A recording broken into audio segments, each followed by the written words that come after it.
Good morning, everyone. Today we're going to talk about secondary data and big data analytics. It's on chapter number 4 of our textbook. First of all, let's review our learning objectives. First, to understand the advantages and disadvantages of secondary data. Second, to comprehend data mining and behavior targeting. Third, to learn the characteristics of big data and data analytics.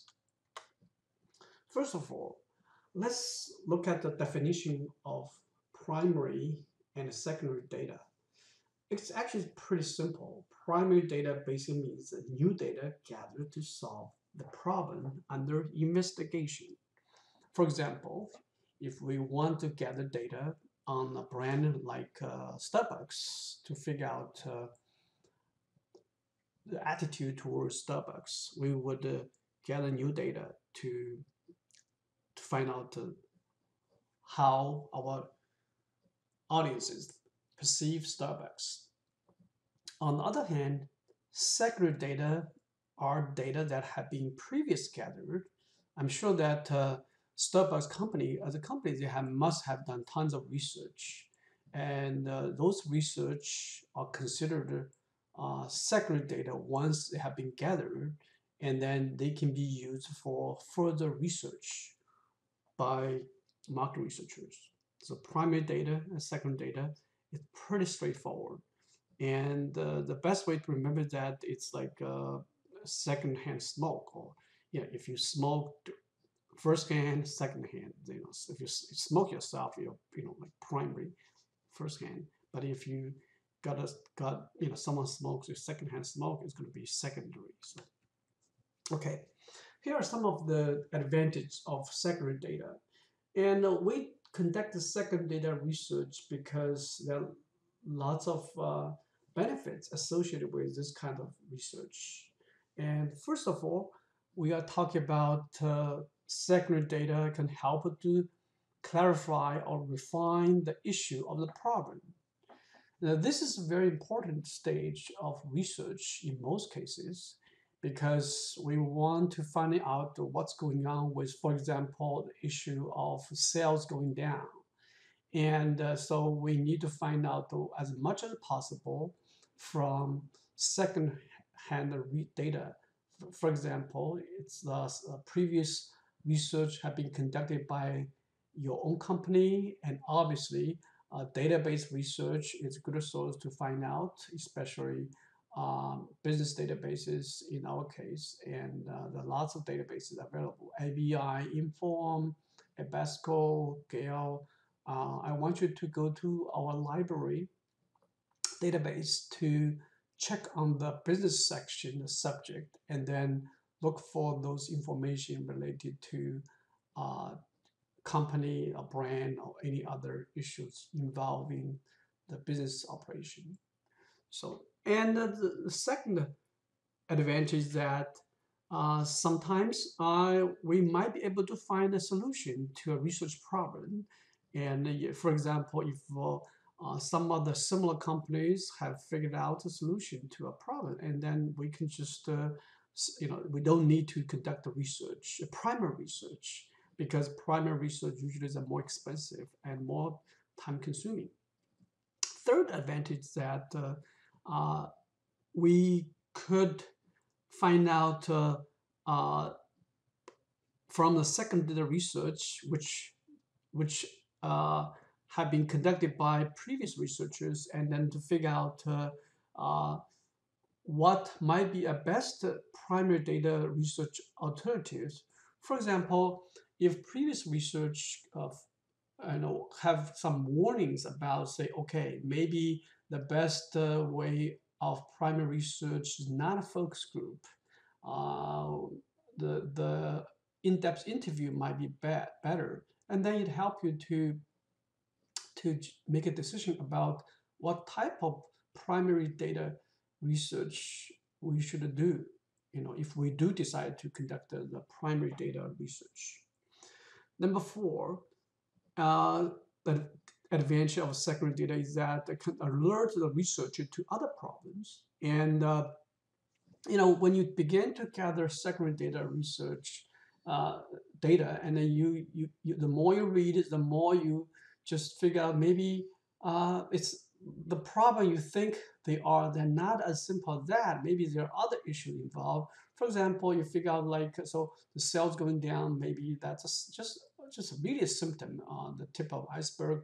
There might be other issues like a distribution channel issues, or could it be pricing issue or other issue that could help you to broaden your scope of research.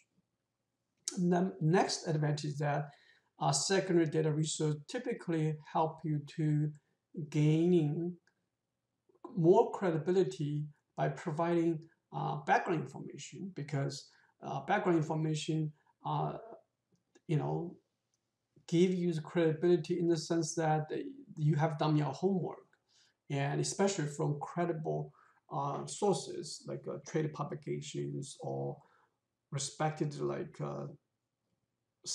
journals. And the last advantage of secondary data is that it might be able to provide us a sample frame. Now, sample frame is a very important concept in sampling. Basically, we're talking about the sampling frame is a list um, of potential respondents for your research, typically with their phone numbers, addresses, or email addresses, which we can use to communicate with them to gather data. So sample frame, if we for example, if we go to our company's internal databases to find a list of our current customers, and then that list of current customers could be used as a sample frame to conduct a research about the customer satisfaction. Okay. And obviously, we have disadvantages of secondary data. There are a couple of them. Number one is called lack of availability. And sometimes, you have done as much as you could uh, about secondary data, but you didn't find anything. It just appropriate or relevant to the problem at hand. Number two, that lack of relevance, meaning they're kind of similar, but they're no longer relevant to the problem at hand. It looks similar, but the situation has changed. Number three problem with secondary data research is inaccuracy, meaning that they contain problems, issues that may not be uh, reliable to help you solve a problem. And number four is called insufficiency. And sometimes that you need to conduct further primary research to help you to get more data uh, to resolve your problem. So that's why we have this four disadvantage of secondary data. But obviously the categories are kind of arbitrary, so you can depending on kind of how comprehensive you talk about the disadvantage of secondary data. Now, one important thing to remember is that how the data accuracy. Now, how do we assess secondary data accuracy? There's a couple of questions we can ask in order to look at the data to see if they're accurate. First of all, who gathered data? It's very important because the data gathering, the agency or the sponsor or even those is extremely important.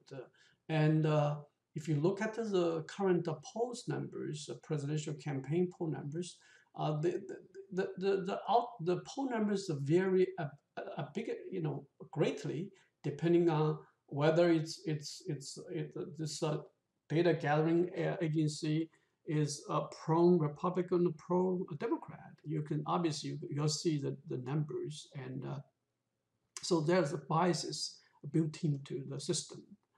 Number two is what was the purpose of study? I mean, you have to find out why the research was conducted to start with. Is this just conducted to just to justify something, or is this just conducted to be more promotional? That's very, very important. And sometimes, for example, the local governments or even the state governments, they conduct research to to just try to portray a better image about their city or their state.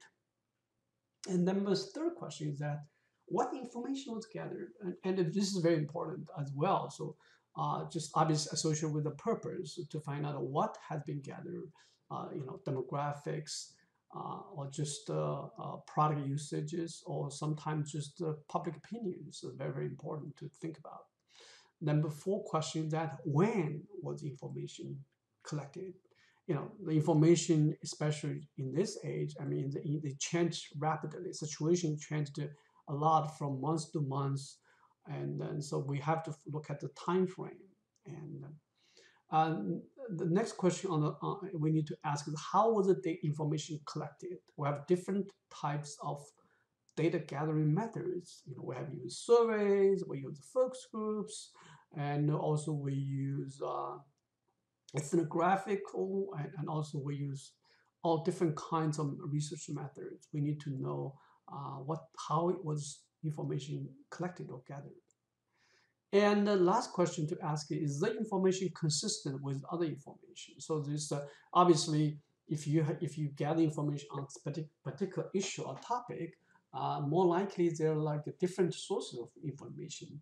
And if you see a pattern, if this information is consistent with other information or is inconsistent, and then you can make a judgment about whether the data gathered is accurate or not. Now, where do you see the secondary data? One of the rich source of secondary data information sources that called internal databases. Internal databases, for a company, usually extremely important. The database is nothing but like elaborate, like you can think about the database is like consists of multiple Excel spreadsheets which are interconnected with each other. So, I mean, if for those of you who are familiar with Excel, you know that each row is it's a record, and then columns all are the variables. So, a database could be very, very complicated, but it's nothing more than just lots of Excel spreadsheet type of documents interlinked with each other, and with especially with the relations, lots of relationships. And companies use databases. I mean, any company, whether it's a small company or large company. Small companies, they have very simple database. Like, for example, you have Excel spreadsheet, listing your current customers, their phone numbers, their addresses, or their habits, or even just their purchase history. And the large companies, they tend to have a much, much more variables in their databases, and it could have hundreds of thousands, and those databases extremely, extremely complicated. And the database marketing really take advantage of those information, try to help sell the product services to the current or potential target markets. Now, this is actually extremely popular nowadays. Actually, virtually all companies use this kind of system. Try to database marketing is very popular because it's if you think about current customers and potential customers, if we know their history, if we know who they are, they're more likely to be receptive to the kind of the offerings we provide for them. And typically the databases, there's some key features, like, for example, it's a file. We talk about Excel spreadsheet file. And the database can include the current, past, and potential customers.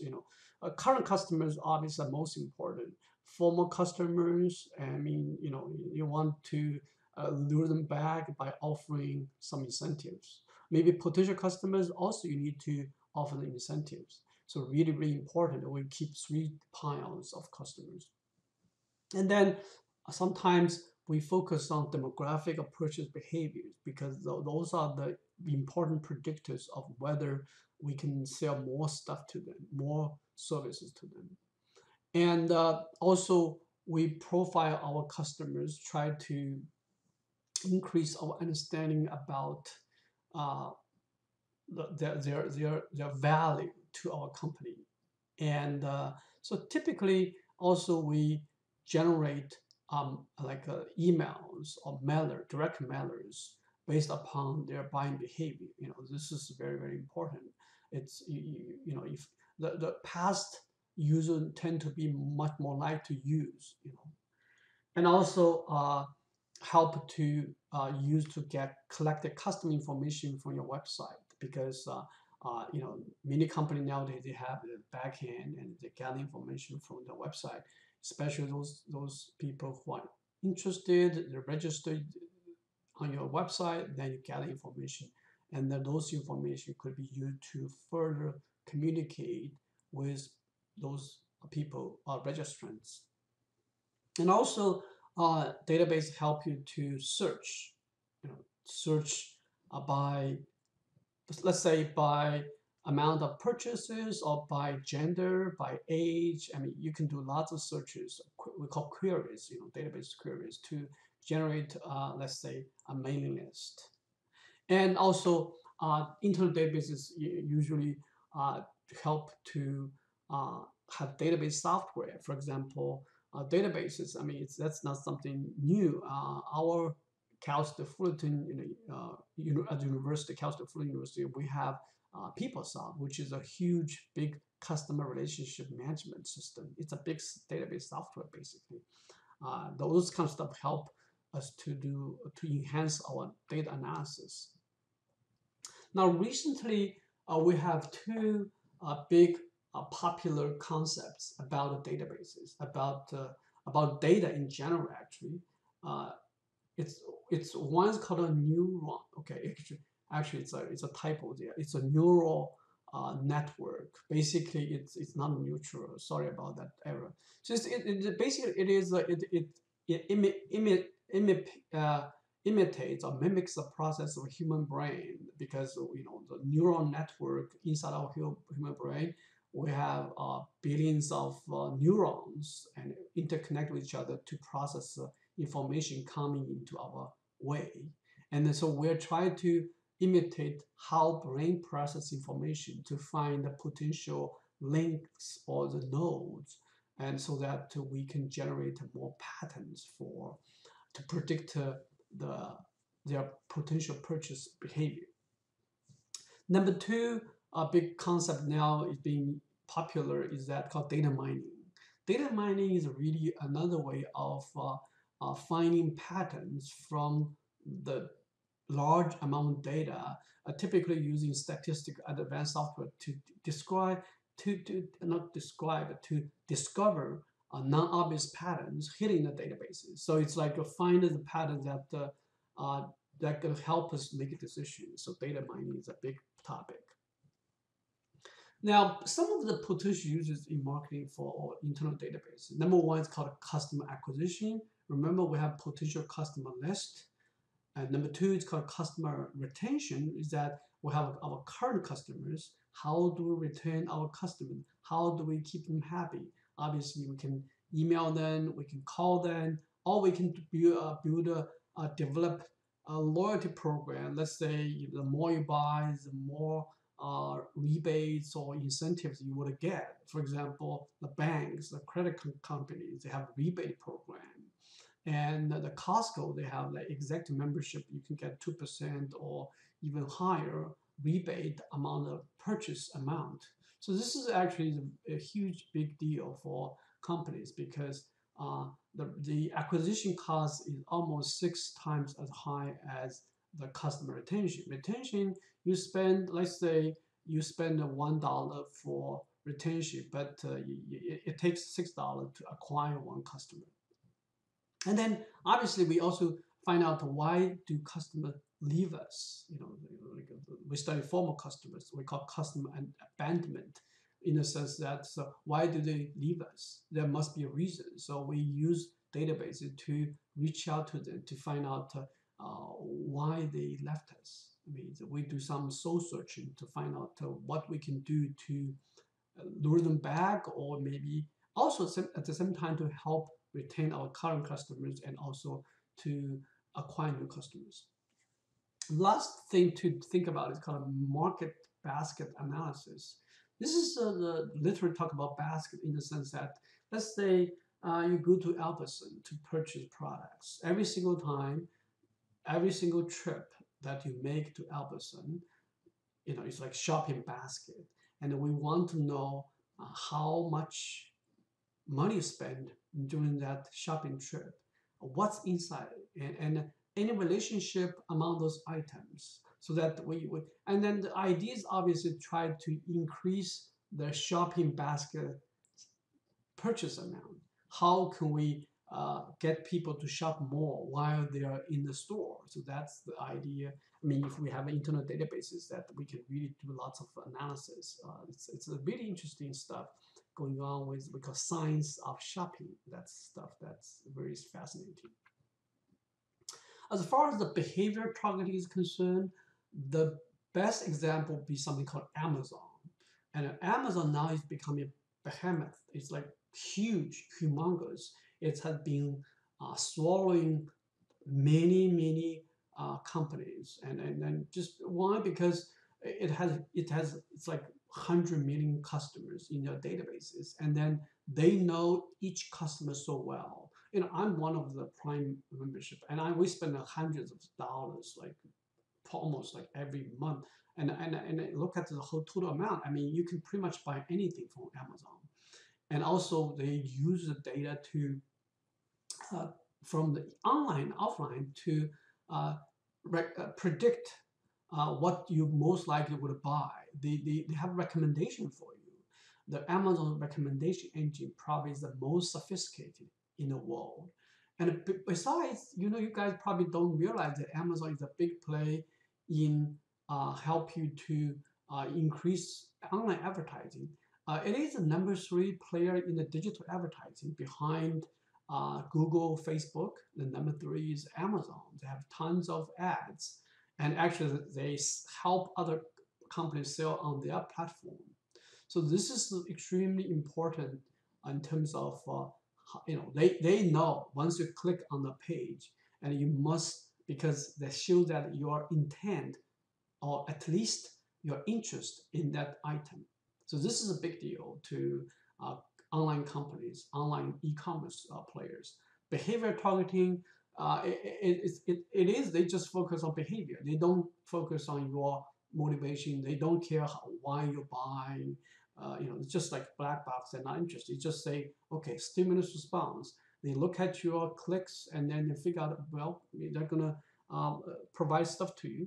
And because it's engine, it's a kind of intelligence engine behind Amazon.com's selling machine.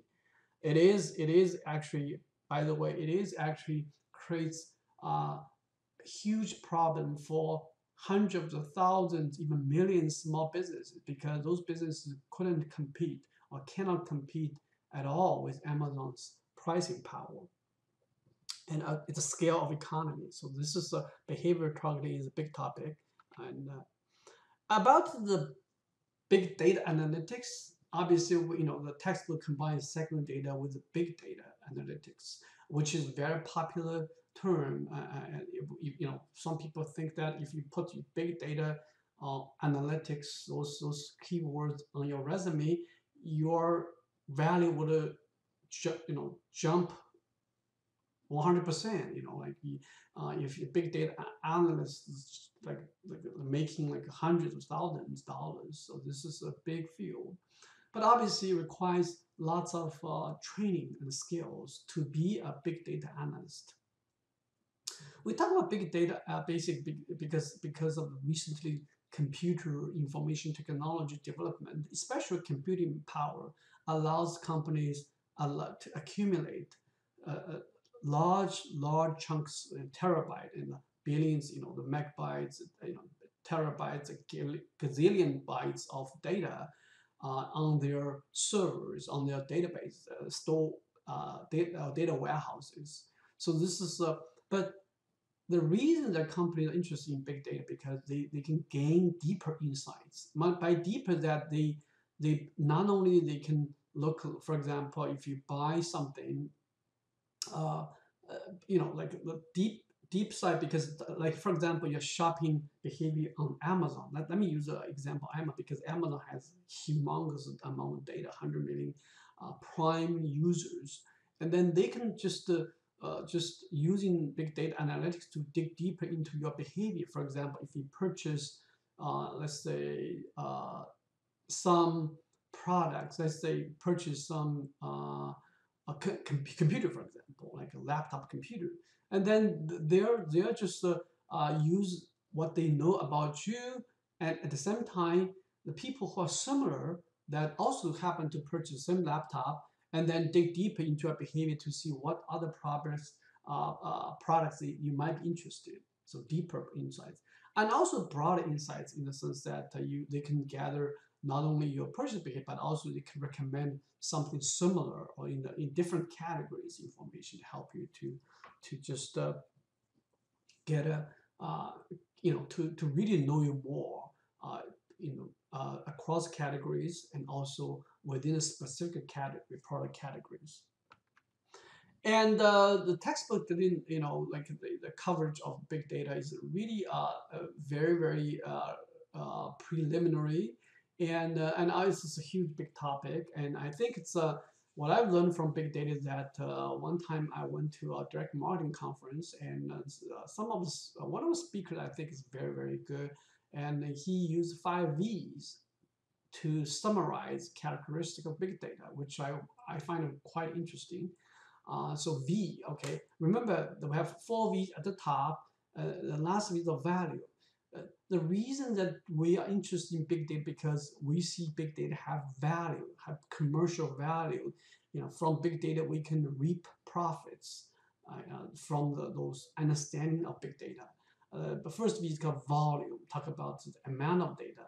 Number 2 is called velocity, because the amount of information, the speed of change, which is huge. Number 3, talk about variety. We talk about all kinds of data. We talk about the Word documents, PDFs, Excel spreadsheets, and a clickstream, and a click-through data, and the reviews, blogs, the microblogs, tweets. I mean, we product reviews, and tons of data that are available. And also we talk about veracity, meaning that they're more authentic. Most data they actually from real people. I mean, you can verify because it's online. You can find out where they come from. You can verify the sources. Where do they get information? Veracity basically means authentic, whether they're so obviously we use V try to help us, and it to be much more easy for average audience to remember the 5 V's, big V's. Okay. Now I'm gonna offer you some extra credit for this particular Google Analytics Academy. So as you can see, I want you to go Google Analytics Academy. They have different levels of courses. Number 1, obviously, Google Analytics for beginners. And I want you to do at least one of them, Google Analytics for beginners, and you will get a 1 percentage point for your course. And also, you're encouraged to do advanced Google Analytics, which also give you another point. So altogether, you are expected to gain 2 percentage points by completing those assignments. Now I'm going to create a one extra credit opportunity by you have to submit your certificate, because at the end of your finishing that course module, you would get a certificate. If you pass their kind of test, you get a certificate, and then I want you to submit the certificate to Canvas. I encourage you to do that. It is extra credit opportunity. You are not required to do it, but I think for those who have completed it in my previous semesters, former students, they find it pretty good exercise, Yeah, it's not as difficult. Just go there and complete this extra credit opportunity. Okay, that's all for today. See you next time.